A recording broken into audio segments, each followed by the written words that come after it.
Assalamualaikum warahmatullahi wabarakatuh.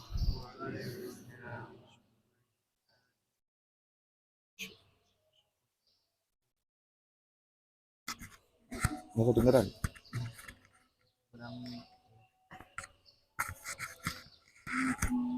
Ya, artis. Sorban biar itu. Iya. Nah. Suka ya? Al-Fatihah.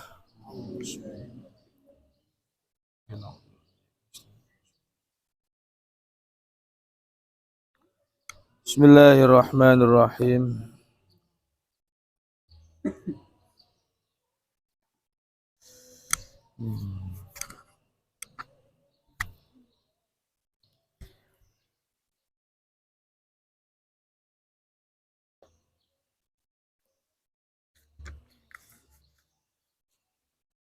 Bismillahirrahmanirrahim. Qala al-mu'allifu rahimallahu ta'ala. Wal haditsu dan hadis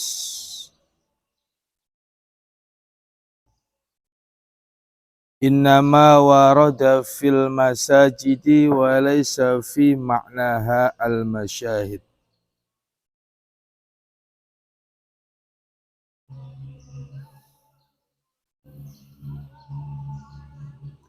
Innama warada sak temene kelaku apa hadis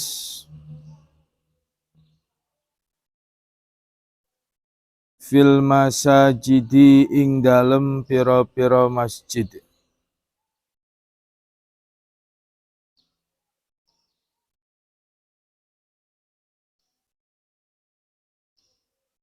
Walaisa lan ora ana iku fi maknaha ing dalem maknane al masajidi. Ing dalem maknane al masajidi apa? Al masyahidu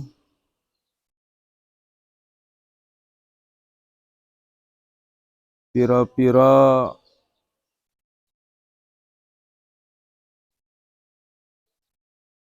kuburane wong saleh. Pira-pira kuburane wong saleh atau pesarean kalau bahasa halusnya kan. Fala tatasawa maka ora padha apa al masyahid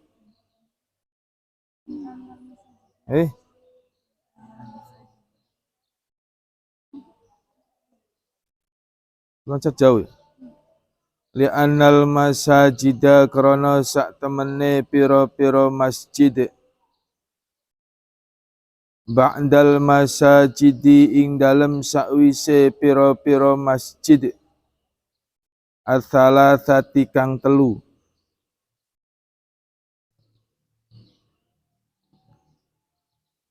iku mutamathilatun padha tingkatane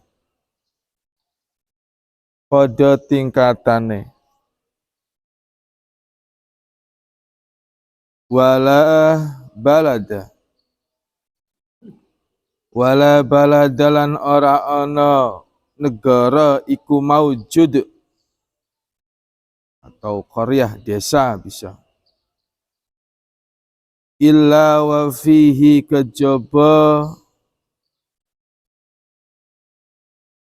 iku ing dalem balad illa wa fihi lan kejaba iku ing dalem balad masjidun utawi masjid.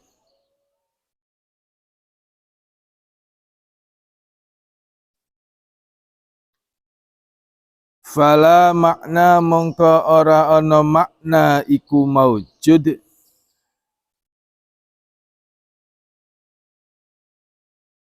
lirihlati kaduwe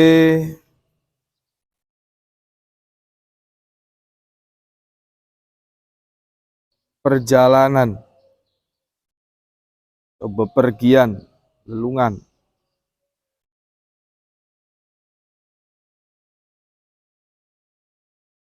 lil masjidi maring masjid akhara kang liyane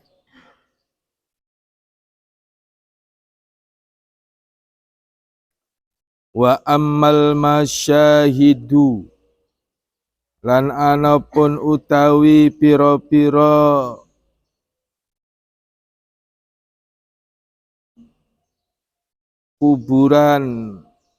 kuburane wong saleh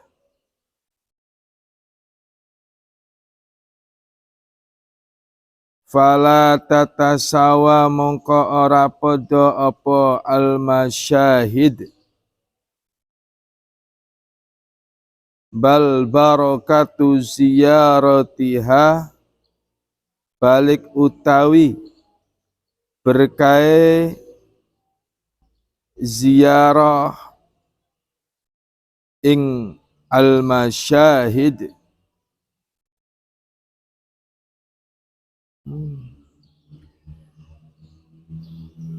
iku ala qadri darajatihim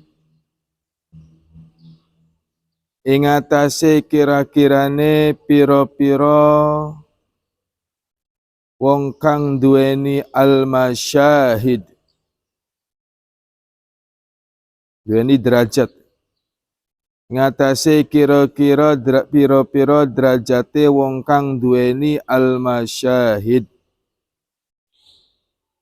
indallahi mungguhe Gusti Allah azza wa jalla azza mahaluhur sapa Allah wa jalla lan maha agung sapa Allah azza wa jalla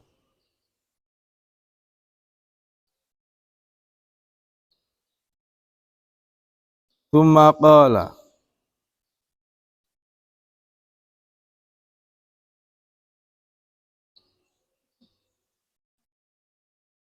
nuli dawuh sapa asy-syekh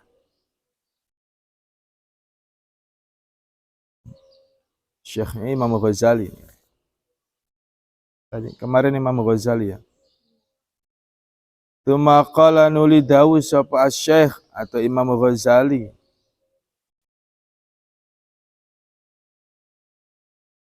laita syi'ri hal yamna'u hadzal qa'il min shaddir rihali ila quburil anbiya alaihimussalam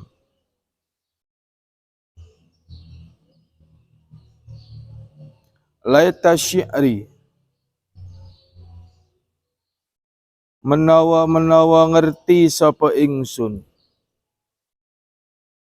menawa ngerti sapa ingsun hal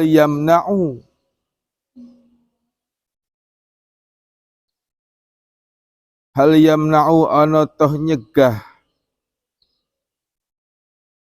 hadza ing ikilah keterangan ay al-madhkur sapa al-qailu wong kang ngucap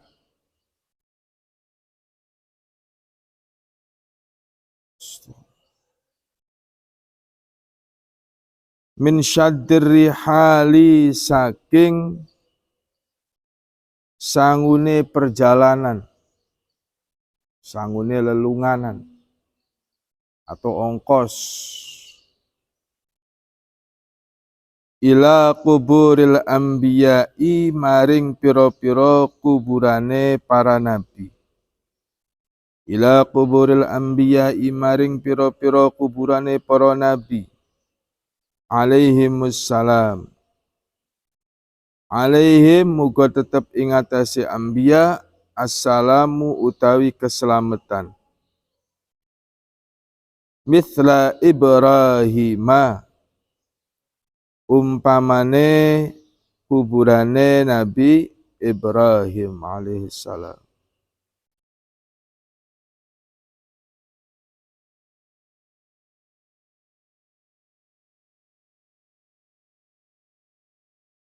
Bismillahirrahmanirrahim.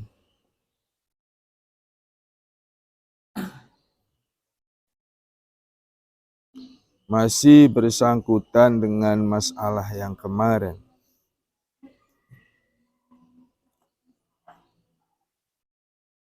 Yaitu ada sekelompok golongan orang Islam yang mencegah bepergian untuk berziarah. Kan begitu ya?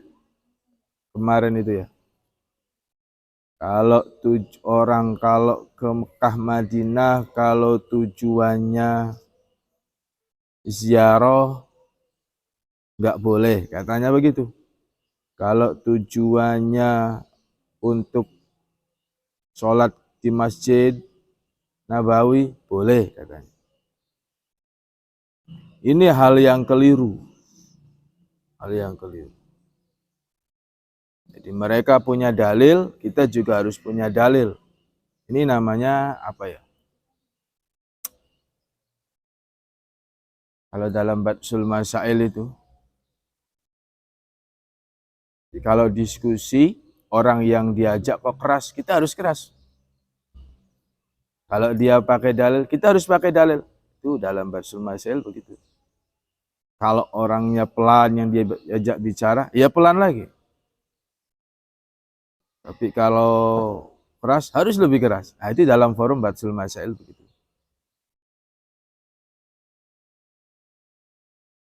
Dalam mudzakarah begitu. Dan memang begitu caranya ngobrol dalam Batsul Masail, diskusi itu caranya begitu.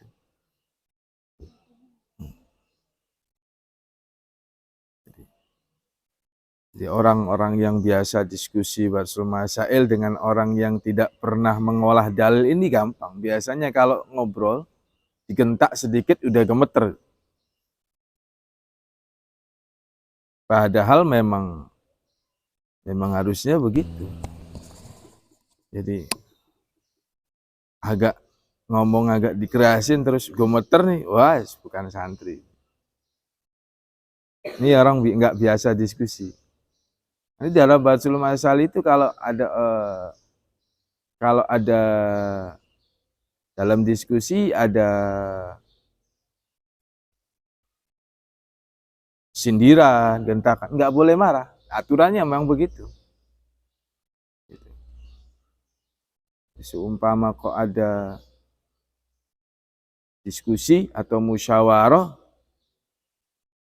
kemudian tersinggung dengan pernyataan satu orang, wah ini kurang kental ngopinya, biasanya mainnya kurang jauh. Dan itu dalam forum Batsul Masail. Ustadz itu 10 tahun lebih setiap hari Batsul Masail, kecuali hari Jumat libur. Biasanya Jumat libur kita di sana. Jadi kalau hari Jumat free, acaranya khitobahan, setelah itu dangdutan. Loh ya, dangdutan. Ya, istirahat. Tapi setiap harinya kita berbatsul masail, membahas dalil-dalil ini. Jadi santri sebelum pulang ke rumah dibekali, biar nggak kaget ngadepin masyarakat. Masyarakat tuh aneh-aneh, mintanya aneh-aneh. Nggak diturutin, mereka nganggep nanti ahli ilmu nggak adil, nah, begitu. Nggak bisa ngayomi masyarakat. Kadang begitu orang-orang awam. Jadi nggak usah bingung kalau ada orang-orang begitu. Jadi sering ada orang datang di rumah Ustadz itu, kemudian minta doa, ya sudah tak doain selesai. Terus nanya, Ustadz, emang nggak dikasih jimat? Jimat apa?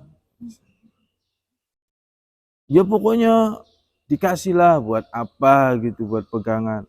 Peganganmu sholat itu masih nggak nggak puas. Karena orang-orang kita biasanya orang Jawa itu kalau lebih pede membawa sesuatu, begitu ya. Kalau membawa sesuatu lebih pede dibandingkan doa-doanya itu.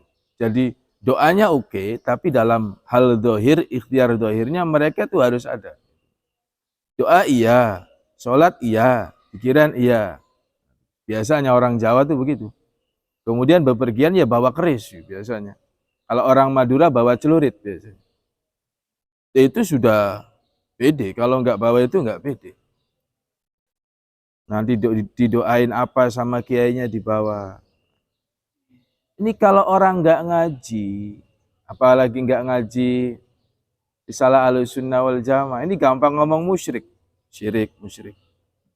Itu hanya media untuk menambah kepercayaan diri saja itu sebenarnya. Ya. Untuk percaya diri aja. Jadi nggak boleh kita ngomong musyrik begitu, nggak boleh. Selama dia masih mau sholat, nyembah Allah, berarti belum. Jangan kita katakan musyrik. Oke ya?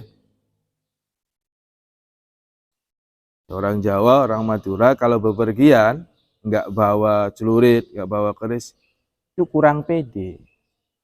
Kurang pede. Apa bedanya dengan orang yang bepergian jauh, ketinggalan HP di rumah? Kan nggak pede juga. Kamu jalan-jalan ke Grage, uangnya ketinggalan, nggak pede. Tapi itu nggak diomongin musyrik. Ini kadang orang berpikirnya seperti itu. Nah, masalah yang kemarin, ya diteruskan pada hari ini. Innama warada fil masajid walaysa fi ma'naha al-masyahid.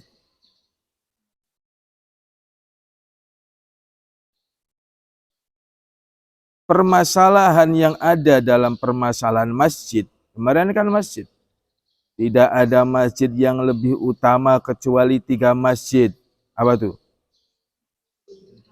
Masjidil Haram, Masjid Nabawi, dan Masjidil Aqsa. Kemudian dibelokkan dengan permasalahan ziarah kubur, kan nggak nyambung. Walaysa fi ma'naha, pembahasan yang mereka bahas bukan masalah masjid. Al-masyahid, li'anna al-masajida ba'dal masajid ats-tsalatsa. Karena masjid-masjid selain dari 3 masjid mutamathilatun, sama. Jadi masjid yang paling utama itu ya 3 itu. Jadi masjid-masjid di desa-desa kita itu sama saja hukumnya. Enggak ada, jangan saling mengunggulkan antara masjid ini lebih, enggak ada. Lebih utama Masjidil Haram, Masjidil Aqsa, Masjid Nabawi, enggak ada. Enggak usah saling mengunggulkan masjid. Kelak di zaman akhir, min alamatil asratis sa'ah, ciri-ciri sudah dekatnya hari kiamat. Banyak orang yang membangun masjid dengan megah. Ini saling berlomba ya. Bukan hanya masjid, kita lihat musola-musola aja udah kayak mirip masjid ya. Musola udah dipakai khutbah, kan otaknya gimana nih, nggak ngaji. Kamu lihat musola-musola itu, ada yang kok, iya, saya tuh heran. Berapa masjid-masjid yang dibanggakan dan megah di dunia ini? Kalau itu sudah ada, berarti sudah zaman akhir. Ada yang masjid terbuat dari emas kubahnya, masjid kubah emas, viral, semua orang pengen datang ke sana, nggak sholat, selfie. Coba ke masjid selfie coba. Terus update status, alhamdulillah kita sudah ke Masjid Kubah Mas, guys. Lo apa untungnya terus kamu hanya selfie? Emang bisa dibuktikan di akhirat nanti? Nggak bisa. Nggak bisa. Oke. Rasulullah Shallallahu Alaihi Wasallam bersabda,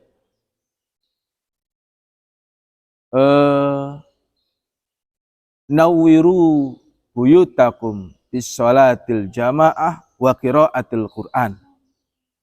Sinarilah rumahmu dengan sholat berjamaah dan membaca Al-Quran. Ini perintahnya Rasulullah. Jadi orang yang kalau di masjid, ya sama Rasulullah diperingatin, jangan ke masjid terus. Sepekan, ya sholat di rumah jamaah, biar berkah rumahnya. Rumahnya nggak pernah dipakai sholat jamaah. Sholatnya di musola terus, sholatnya di masjid terus.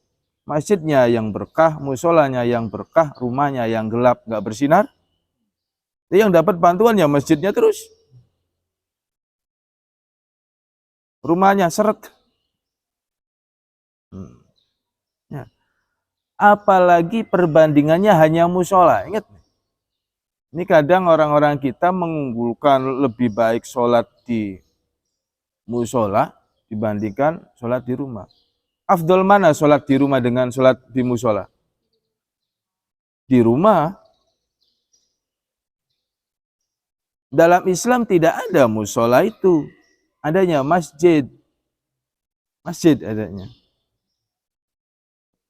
Maka sebaik-baiknya rumah adalah rumah yang di dalamnya ada musola.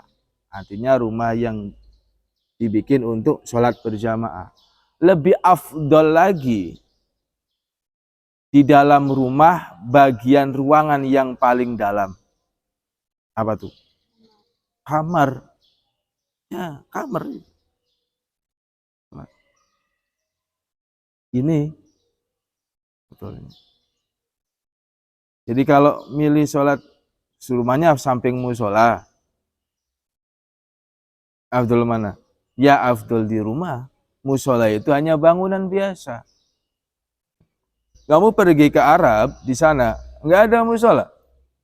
Kamu sama pergilah kemana, ke Turki atau ke Mesir, terus nanya kamu mau sholat. Anal musalla. Mafil musalla. Kamu gelar sejadah. Hada musalla. Tempat sholat. Nggak ada. Kecuali masjid. Dalam Islam ada masjid. Awas. Itu saja kata Rasulullah, jangan setiap hari. Kok ya 1 minggu sekali atau 2 minggu sekali keluarganya kumpul di rumah untuk sholat berjamaah. Begitu.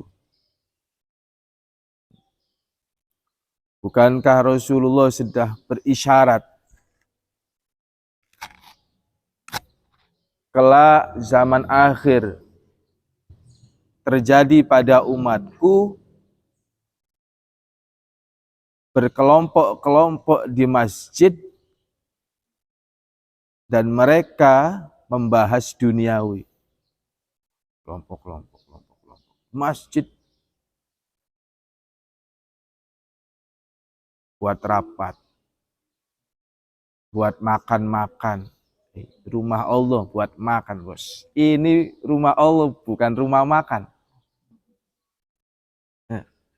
Dalam Sulamut Taufik, syarahnya itu mengatakan bahwa orang yang mengotori masjid, seumpama kamu ludah di masjid saja, itu keramik yang bekas ludah harus dicopot, diganti dengan yang baru. Jadi muliakanlah, dimuliakan masjid itu. Ini banyak orang yang enggak, untuk makan itu enggak boleh, makan-makan di masjid itu enggak boleh. makan di masjid, tidur-tiduran di masjid itu nggak boleh. Lalu terus, lah zaman sahabat kan tidur di masjid. Kata siapa? Kamu. Nggak ada. Rasulullah rumahnya di samping masjid. Sahabat kan tidurnya di masjid. Tidak ada hadis atau dalil sahabat tidur di masjid. Di samping masjid ada tempat namanya Ashabus Suffah. Tempat para sahabat, 40 sahabat atau 100 sahabat mondok dengan Kanjeng Nabi. Rumahnya dikasih tempat sama Rasulullah di pinggir masjid. Nggak ada. Nggak boleh kamu tidur di masjid. Hei, ngiler loh. Rumah Allah dikasih iler. Yang lebih aneh lagi, masjid-masjid sekarang dikunci. Ya, ini katanya rumah Allah. Kita hamba Allah boleh dong sholat kapan saja. Lah ini dikunci, Allah dikunci dari dalam, coba bayang. Aneh ini. Inilah yang menjadikan kita itu miskin tuh kadang begitu. Kita itu miskin. Kamu lihat masjid-masjid itu apa ya? Ya terharu, ya agak rasa malu juga kalau ada pembangunan masjid. Ngemis di jalan. Ya. Ngemis di jalan loh. Nyeser. 5 tahun lewat ke situ, itu aja orangnya. Sholawatannya juga itu aja, masjidnya nggak ada. Lewat ke Indramayu, berapa orang yang nyeser itu? Sholatullah, ayo Pak Kaji. Ini masjidnya. Tahun kemarin Ustadz lewat situ. Jadi 1 tahun sekali Ustadz sering ziarah ke Indramayu sana itu. 5 tahun Ustadz ziarah. Ya, yang minta masih itu, sesernya juga masih itu, sholawatannya juga itu, yang minta juga itu, masjidnya nggak ada. Ini orang. Lalu lihat orang-orang non Muslim, kalau bikin gereja nggak pernah itu mereka nyeser, seser di jalan, Pak Haji, haleluya, Pak Haji, nggak ada, nggak ada. Nggak ada. Jadi malu kita sebenarnya itu. Orang Islam tuh suka ngemis-ngemis. Bikin masjid rumah Allah kok ngemis-ngemis di jalan. Aneh. Itu yang bikin malu. Ketika Ustadz survei di Masjid Ajawinangun itu, kan berhadapan dengan gereja itu. Ceritanya nih Ustadz penasaran dengan gereja. Apa sih istrinya gereja itu? Hebat. Yang pertama, orang Kristen kalau sholat nggak pernah kehilangan sandal. Kemudian mereka kok kayak ya, gitu. Datanglah ke situ. Tapi nggak sholat di situ. Masjidnya kan di depannya ya, Nel ya. Jadi megahnya di dalam gereja itu. Megah. Jadi kayak ada band gitu loh. Ada drum di dalamnya itu. Belum pernah kan? Kamu jangan masuk, tak pakilin. Tak kasih tahu isinya ya. Jadi kursinya panjang begitu. Ya Ustaz juga nggak pakai sarung lah. Nggak pakai sarung, pakai celana. Ya kan ada yang pakai sarung nggak pakai celana kan? Pakai celana jeans biasa. Masuk ke situ. Pertama kali Ustaz masuk ke pintu gereja, ada seperti akuarium besar di samping pintu itu. Ini apa? Berisikan uang. nanya-nanya ke situ. Oh, ini. Ternyata di gereja juga ada kotak amal. Kotak amalnya dari kaca. Ngasih 5.000 kelihatan. Ini nggak ada yang 5.000, 50, 100.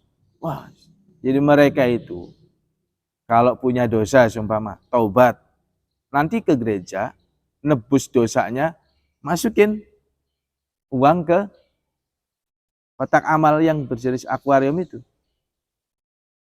Jadi sodakonya besar-besar, 50, 100, Insya Allah. Karena kelihatan. Lah orang kita, kotak amalnya dari kayu, nggak kelihatan. Mending kayu. Kamu jalan-jalan coba di masjid-masjid pelosok-pelosok itu. Kotak amalnya kaleng biskuit kongguan. Coba. Dia pengen kaya, doa sambil merem, masukin uang 500-an dua. Nggak ada temennya kan bunyi semasjid kedengeran. Ya Allah. Ini. Kurangnya kita di situ kadang. Kadang ada yang sok-sokan kalau masukin kotak amal. Biasanya sholat kan. Kotak amalnya nih yang perlu kita kasih tahu. Kalau sholat biasanya ada sebagian masjid kalau sholat Jumat kotak amalnya muter. Lagi khutbah. Muter. Kemudian sok-sokan masukin ini. Ditutupin begini. Maksudnya sodakoh yang rahasia itu bukan kamu sodakoh kemudian ditutupin begini. Tidak. Bukan begitu. Ya kamu masukin aja. Tapi hatimu tetap karena Allah. Gitu loh. Kan rahasia. Hatimu kan rahasia. Karena orang. Apa karena Allah. Apa karena dipuji. Kan nggak tahu namanya rahasia sih. Tuh. Ada yang ekstrem lagi. Ya, nyumbang pengen diumumin. Hamba Allah. Tulis aja hamba Allah katanya. Ya tulis hamba Allah. Terus diumumkan. Para jamaah masjid apa nih? Ya gitulah. Bahwasanya kotak amal jariah kemarin mencapai 2.500.000 itu sekian. Ibu Sauda nyumbang 50.000. Bapak Solikin 100.000. Ria itu. Dia tahu ditulis hamba Allah. Ria itu. Kemudian hamba Allah 300. Nah ini ikhlas nih. Itu saya loh. Gimana? Itu orang Islam kalau sodakoh. Loh. Ya Allah. Sodakoh begitu. Jadi orang-orang Islam itu kurang. Ikhlasnya itu kurang. Hanya karena amplop. Hanya karena duit. Hanya karena dunia. Kiai panggil ceramah, amplopnya gede, doanya bisa nangis loh. Fasih. Ini orang Islam tuh kok model begini nih yang bikin bangkrut masjid-masjid pada nyeser di jalan itu. Itu. Harusnya nggak usah diminta. Masih. Ini kok harus nyeser dulu loh. Masjid-masjid kita itu. Nah, kita itu mayoritas di sini. Tapi ya kalau masalah sandal hilang ya itu sih sudah yang namanya masjid banyak yang sandal. Kamu sandalnya nggak pernah hilang ya berarti nggak pernah ke masjid. Berarti. Orang Kristen nggak pernah hilang. Orang Kristen kalau masuk gereja pakai sepatu bos. Naik sepeda motor pakai sepatu. Ya nggak hilang, tapi sepeda motornya yang hilang. Itu. Wala balada illa fihi. Tidak ada negara, tidak ada desa yang di dalamnya tidak ada masjid. Nah, kok negara, kok desa? Jadi sebagian ulama mengartikan balad ini adalah qaryah. Qaryah itu mananya desa. Desa. Kenapa? Ya karena dianjurkan satu desa itu satu masjid untuk sholat berjamaah. Karena sholat jamaah itu hukumnya fardu kifayah. Satu desa tidak ada sholat berjamaah, dosa semua itu.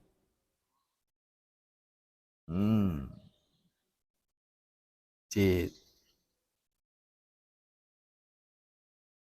Wala balada wala wa illa wa fihi masjidun. Tidak ada negara yang di dalamnya tidak ada masjid. Tidak ada masjid. Ini masjid. Karena orang kita itu kalau sholat masjidnya jauh males-males. Hujan dikit berkurang itu terawih. Ya. Libur terawih.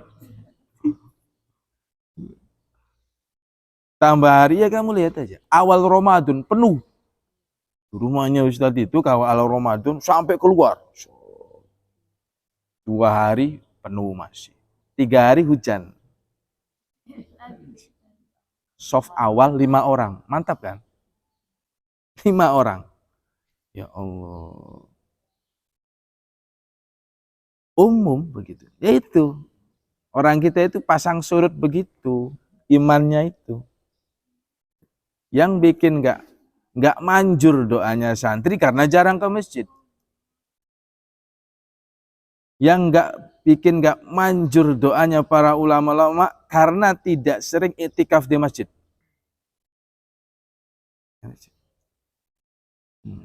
Ini amaliyah orang-orang dulu.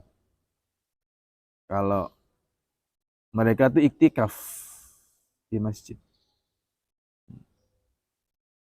Dulu kita diperintahkan suruh iktikaf.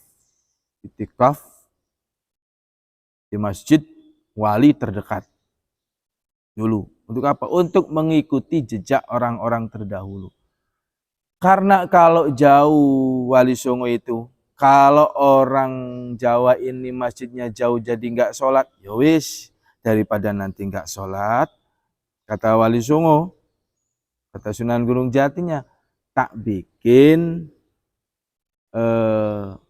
masjid kecil, namanya musola, langgar, itu supaya mau sholat. Itu rumahnya Ustadz di tengah, itu keliling 6 musola. Musola. 6. 6-6-nya ini meminta Ustadz suruh ngimamin sholat taraweh. Kalau Ustadznya wali bisa nyebar, set, jadi 6.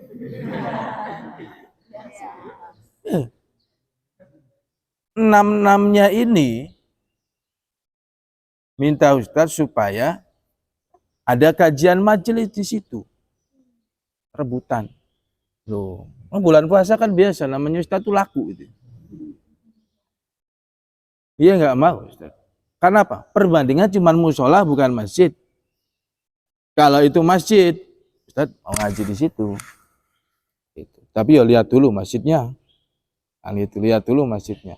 Rasulullah pernah menghancurkan masjid. Pernah memerintahkan orang-orang Islam untuk menghancurkan masjid.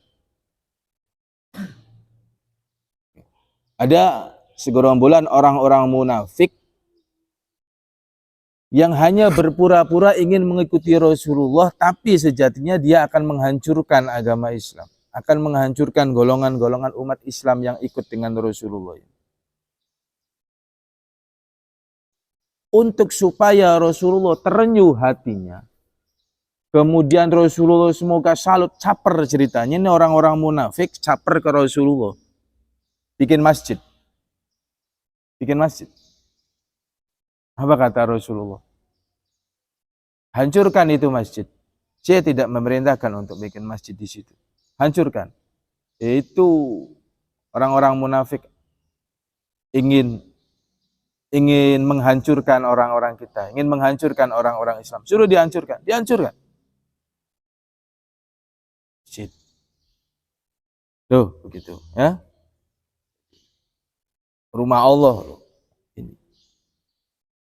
Itu Jadi yo apalagi ada masjid tuh, santri sudah ada masjid, ya sering etikaf di situ.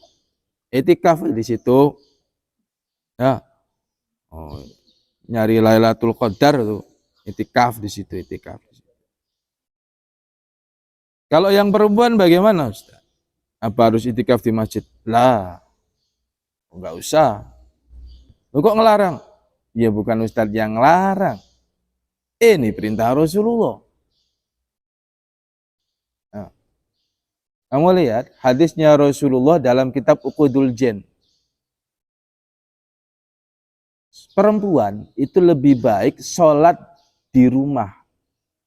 Lebih afdol sholat di rumah dibandingkan sholat di masjid berjamaah denganku, dengan Rasulullah. Dengan Rasulullah.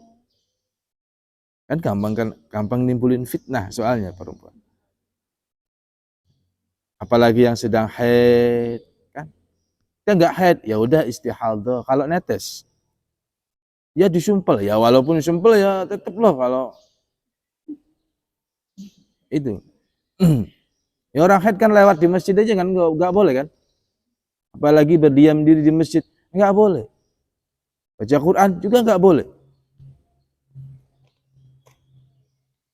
Makanya dulu Ustaz itu ketika pengalaman di pesantren-pesantren tahfidz, ya pernah pengalaman tahfidz, walaupun nggak lulus lah. Yang penting pernah nyicipinan gitu. Itu pesantren tahfidz manapun, kalau santri putri itu kalau lagi haid libur. Nggak ngaji, enggak. Oh ini suruh setoran, gimana ini? Nggak ngerti fikih. Kalau belum menguasai fikih, belum menguasai usul fikih, jangan jadi ulama, nanti menyesatkan. Paham? Gitu.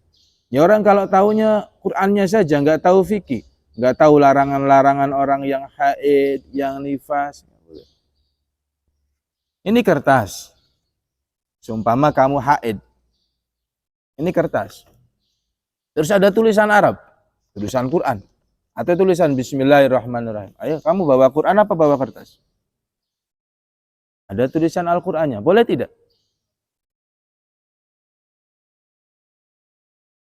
Tidak boleh. Tidak boleh.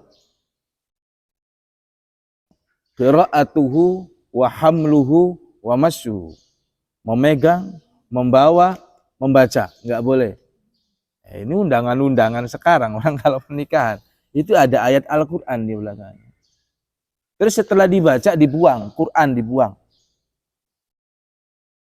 Gimana tuh? Ya.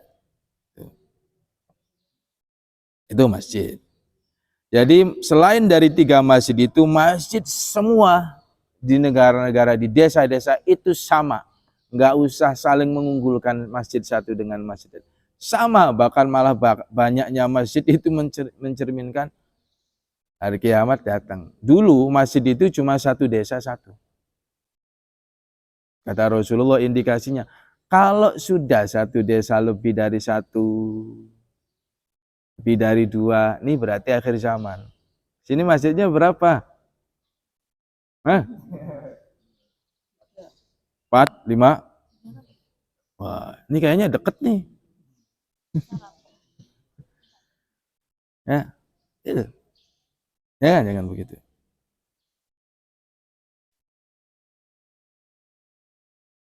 Jadi harus hati-hati loh, ya. Kamu sodako ke masjid, ngasih amal jariah. Tuh, jangan. Kalau habis sholat Jumat tuh ya 2.000, 3.000 masukkan ke masjid situ.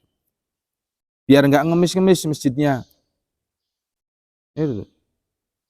Di rokok 1 bungkus 30.000 bisa. Ya coba-coba nih. Yang perokok-perokokan orang-orang itu. Satu rokok tapi nggak pernah beli.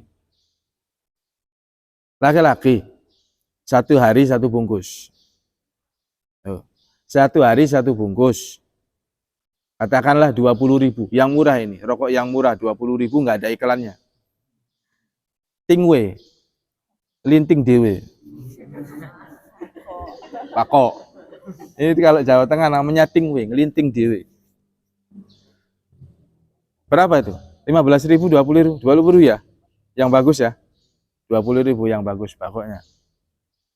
Sama papirnya bagus, 20.000. 20.000 itu berapa hari itu? Berapa minggu? 1 minggu ya? Ya, 1 minggu. Berarti 1 minggu orang yang rokok itu yang tingwe loh, yang linting dewe itu 1 minggu 20.000. Berarti kalau dalam 1 bulan ada 4 minggu berarti 80.000. 1 bulan 80.000. Sholat Jumat seminggu sekali bawa 2.000. Berarti ada 4 Jumat, berarti 8.000. Akhiratnya 8.000, dunianya 80 orang. Oh.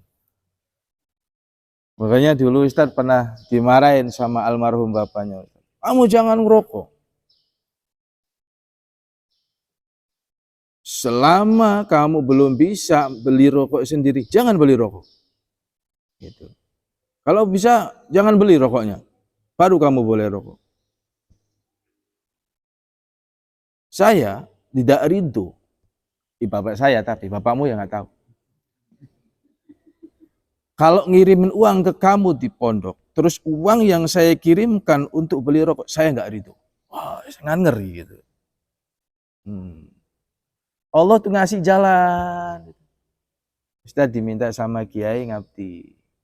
Pertama ngabdi kita jaga toko. Ya ada rokok sembarang, jadi kan dijatah bungkus 1 bungkus. Dulu. Yang rokoknya jarang-jarang ya, kalau ada rezeki aja.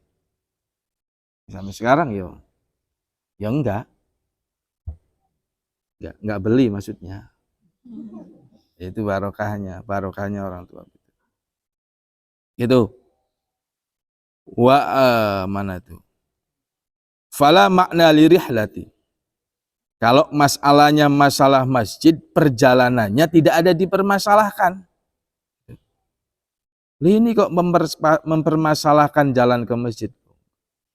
Jalan menuju masjid dengan jalan menuju tempat ziarah beda. Jangan disamakan. Ya kan? Jalan menuju masjid, 1 langkah kaki kanan menambah pahala 10 kali lipat. 1 langkah kaki kiri mengurangin dosa. Tuh, nambah pahala, ngurangin dosa. Terus kita ke masjid itu. Tuh. Kita mau ngeprank aja nih, maju mundur. Oh, malaikatnya bingung. Pahala lagi, gak jadi lagi pahala lagi itu. Jadi jangan begitu. Maka anjurannya Rasulullah ketika kamu sholat ke masjid, pulang dari masjid, pulanglah dengan jalan yang berbeda, yang lebih jauh, supaya jalanmu lebih panjang, pahala jalanmu lebih banyak. Kamu pergi ke masjid itu, tuh. Kamu pulangnya ke Keramat sana. Pahalanya lebih banyak. Ya, muter sana tuh. Hanya seperti itu. Nah, kalau sekarang pakai sepeda motor, Ustaz, yang dihitung bukan jalannya, apa terus? Apa pakai sepeda motor dihitung gasnya? Ya banyak-banyak ngegas lah kamu kalau kamu sini. Ini begitu.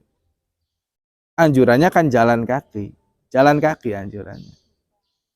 Bukan pakai sepeda motor.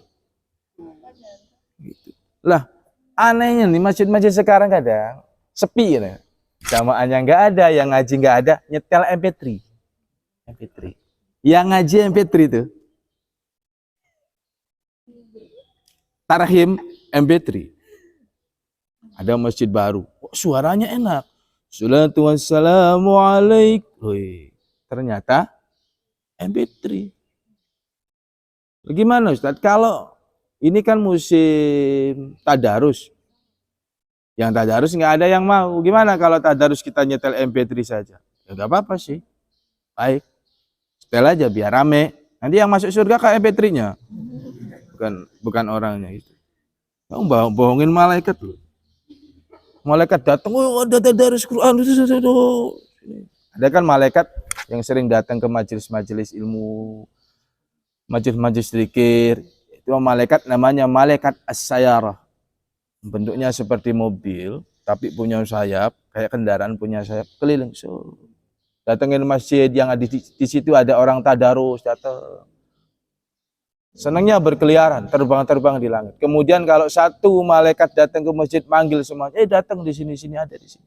Di sini ada tadarus. Datang malaikat. Wah, MP3 nggak jadi, balik. Itu malaikat sudah gerombol di situ. Udah gerombolan ke situ. Malaikat diprank, bos. Udah seneng nih, malaikat sayaro bergerombol datang ke masjid sampai situ MP3.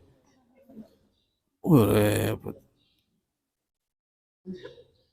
Wa ammal masyahidu fala tatasawa. Adapun mendatangi kuburan-kuburan orang soleh, ziarah, fala tatasawa, tidak bisa disamakan. Kalau datang ke masjid, masjid manapun selain masjid 3 itu sama, hukumnya sama. Tapi kalau mendatangi makbaroh, kuburan-kuburan, fala tatasawa, tidak bisa disamakan rata. Kuburan orang biasa dengan kuburan para wali, ya jangan disamakan. Yang dibaca juga beda. Bal barakatu ziyaratiha, akan tetapi ada barokah. Keberkahannya beda. Kamu ziarah ke Sunan Gunung Jati dengan ziarah ke kakekmu, beda. Barokahnya lebih besar dan Gunung Jati, beda. Kamu ke Demak, ziarah ke Sunan Kalijogo dengan Sunan Jogokali, beda. Beda. Ada orang senangnya mancing, mati. Nah, Sunan Jogokali namanya. Beda, jangan disamakan. La tatasawa, jangan. Bal barakah ziyaratiha ala qadri darajatim. Karena barokahnya ziarah mendatangi makbarah orang soleh, barakatu ziyaratiha ala qadri darajatihim. Barokahnya sesuai dengan derajat pangkat di hadapan Allah. Semakin yang diziarahi ini orang yang dekat kepada Allah, tambah besar barokahnya. Ini sholat nggak pernah, ngaji nggak pernah, tadarus juga nggak pernah, baca Quran nggak bisa baca Quran, mati. Kuburannya dibikin kayak kuburan wali. Keramik, dikasih apa tuh? Hah? Di tembok kan ada kan? Ini kalau bukan wali nggak usah dibegituin deh, biasa aja. Biasa aja, biar diziarahin gitu. Enggak. Ini hanya anak-anak yang nyesel ini. Kalau kamu pengen baik, berbuat baik ke orang tua, sekarang masih hidup, kamu nurut sama orang tua.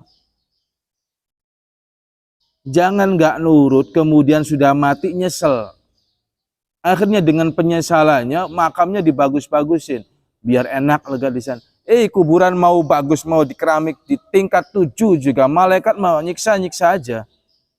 Emang kalau di keramik terus malaikatnya baik begitu? Ya enggak. Assalamualaikum. Maro buka. Tuhannya siapa? A Allah, B Yesus. Enggak ada begitu. Dikira kalau kuburannya bagus, di keramik, di pagar, terus malaikat yang datang bagus. Sebelum kamu menyesal, sekarang berbuat baiklah kepada orang tua. Jangan nanti setelah sudah ada kamu menyesal.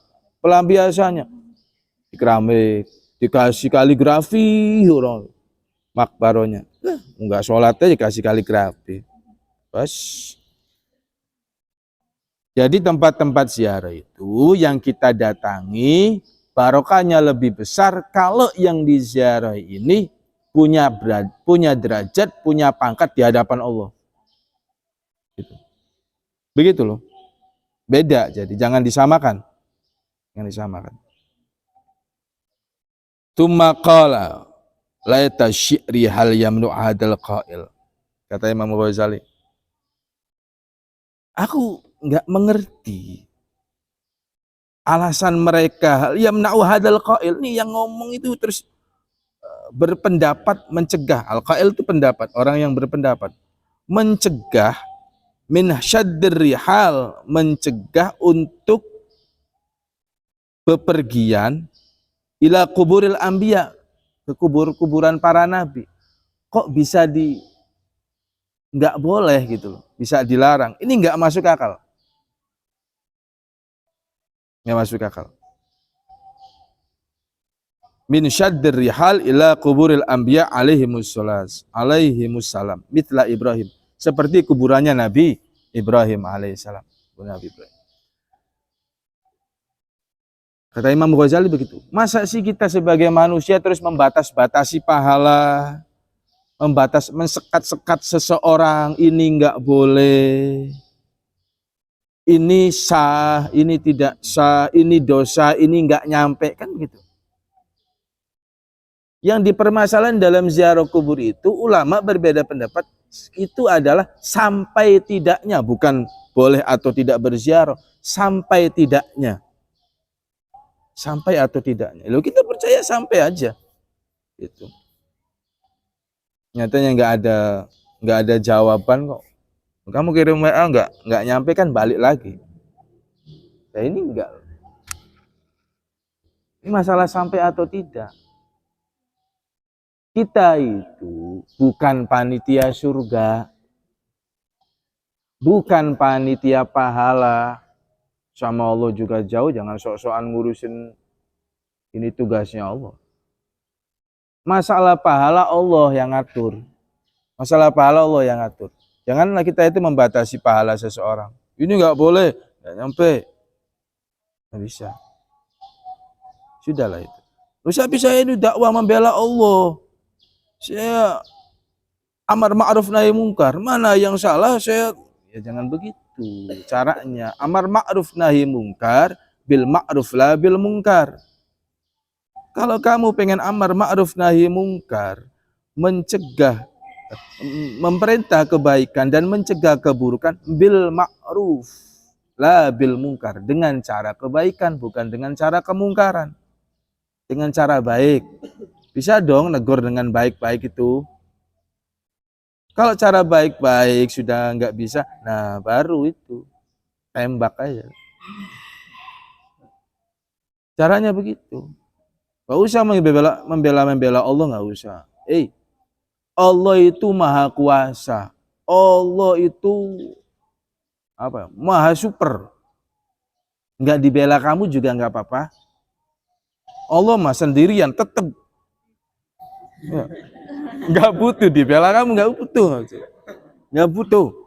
Kayak sok-sok deket. Nggak usah. Amalmu, solehmu itu untuk dirimu sendiri. Bukan untuk orang lain. Kamu boleh benci kepada kemaksiatan, tapi tidak boleh benci kepada pelaku maksiat. Hidayah punya Allah.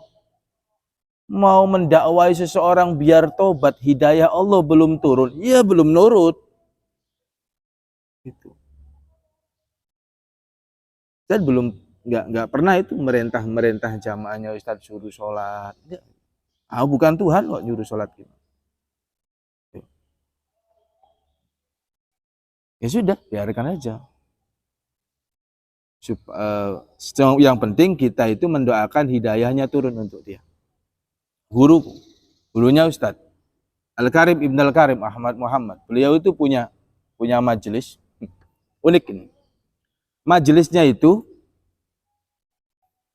di setiap kecamatan. 1 bulan sekali beliau ngaji di sebuah tempat prostitusi. Tempat prostitusi. Tahu? Prostitusi itu prostitusi ya? Tahu nggak sih?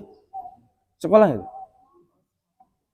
Prostitusi itu ya tempat wanita-wanita malam itu loh. Apa ya? Ya wanita-wanita malam. Tahu wanita malam? Nggak tahu lagi. Gimana ya?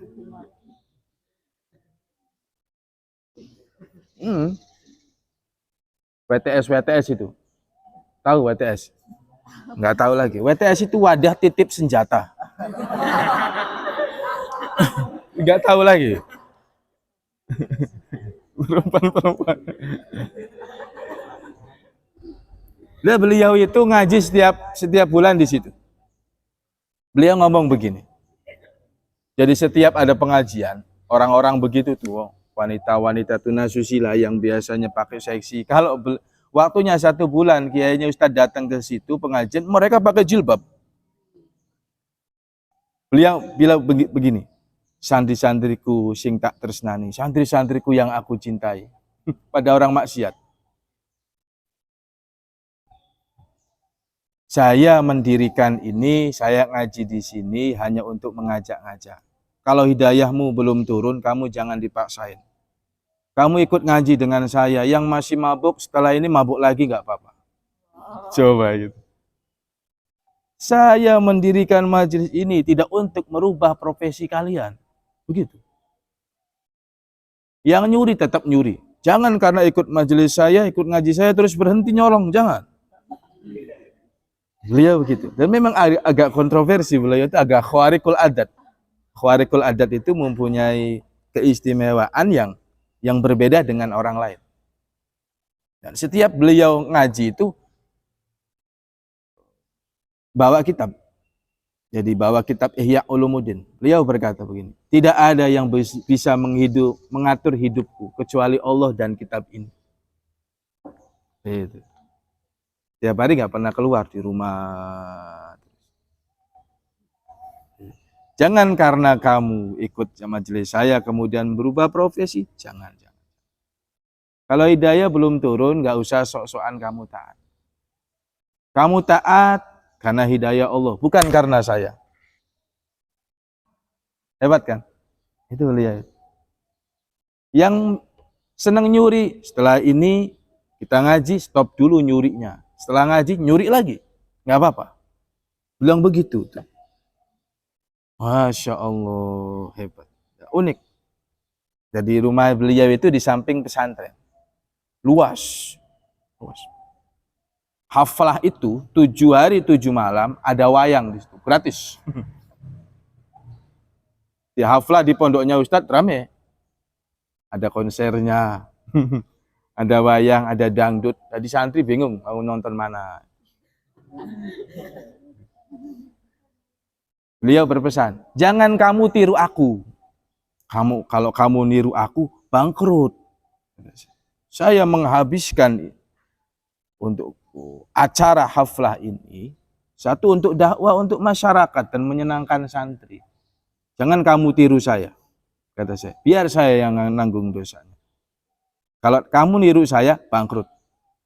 Saya menghabiskan setiap 1 tahun sekali haflah ini hampir 500 juta. Dan tidak pernah meminta sumbangan dengan santri. Pernah. Nggak ada itu, ada acara terus patungan nggak pernah. Di pacarannya Ustadz itu ada konser, santrinya nggak minta, nggak nyumbang buat acara konser. Jamrud loh kemarin. Jamrud. Enggak gitu. Ini sudah langkah yang begitu. Nah, Ustadz itu dididik oleh beliau ya untuk berdakwah secara itu lembut, jangan kasar. Kamu jangan heran kalau jamaahnya Ustadz kok banyak yang begitu ya Ustadz, ada tatonya apa? Ya gurunya begitu, gurunya begitu. Gurunya, jadi gurunya Ustadz, adiknya Al-Karim Ibn Al-Karim itu Kiai Haji Nur Mahin Hudori. Kiai Haji Nur Mahin itu ketua preman Semagelang. Magelang.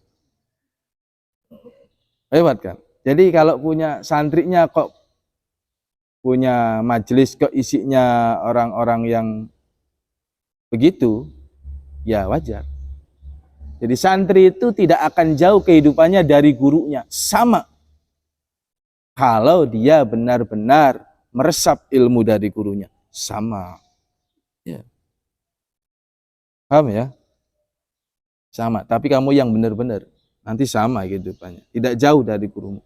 Kamu ingin tahu masa depanmu seperti apa? Ya lihat gurumu seperti itu. Kalau kamu benar-benar ya seperti itu.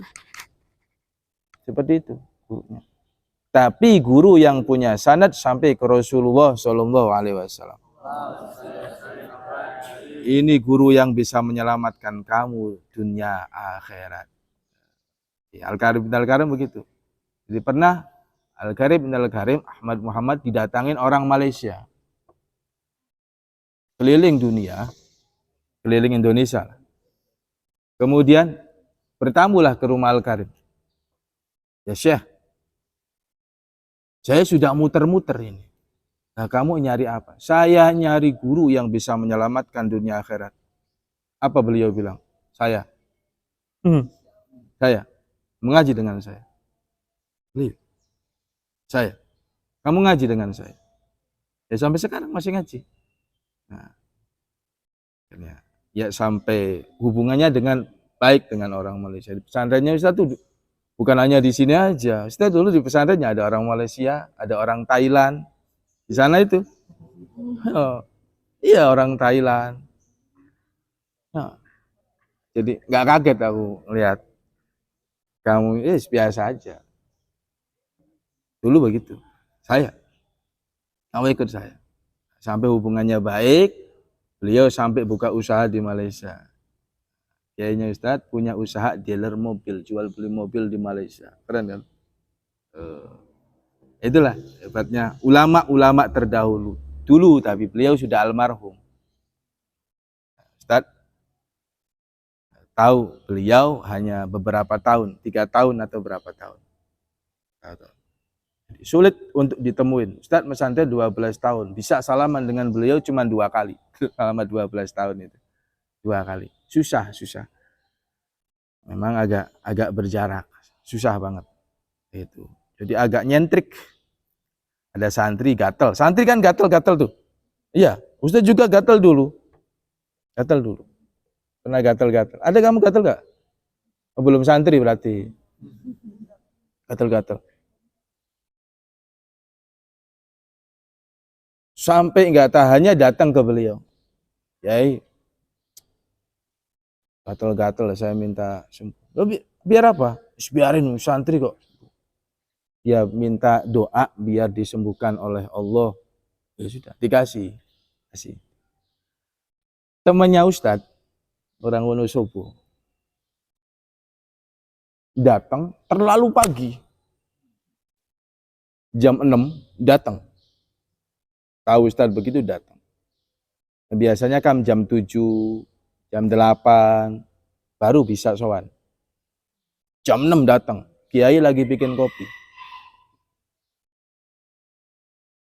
Apa kamu? Kiai, saya gatel. Lah terus ngapain di sini? Saya gatel-gatel pengen sembuh. Kamu minta kesembuhan sama saya? Emang saya dukun loh. Katanya. Itu kopi yang sedang diaduk baru dibuat, dibanjurin ke santri. Balik ke pondok sembuh. Gatelnya itu sudah nggak ada. Ajaib kan? Kiai-kiai begitu sekarang sudah langka. Doanya sudah nggak mustajab karena banyak proposal. Loh, Ustaz nggak terima proposal. Kita nggak pernah bikin acara-acara proposal. Kemarin aja nggak jadi, yuk. Nggak pernah. Ustaz bikin acara itu besar loh nanti ya. Habis Syawal ini menghabiskan ya ada 10 sampai 15 juta. Tapi nggak minta uang dari masyarakat, dari jamaah. Enggak. Dari mana? Ya nggak tahu. Pokoknya wallahu a'lam. Bismillah. Allahumma shalli ala sayyidina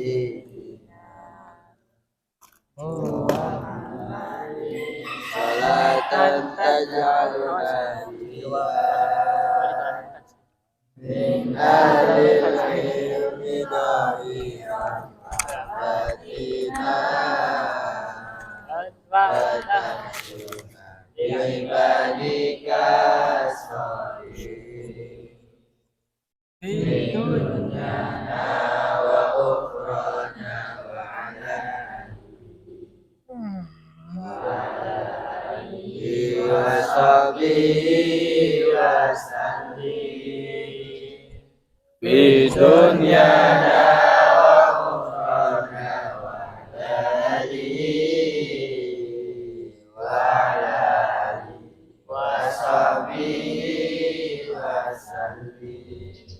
Assalamualaikum warahmatullahi wabarakatuh. Waalaikumsalam. Bismillah. Harimau berkuku.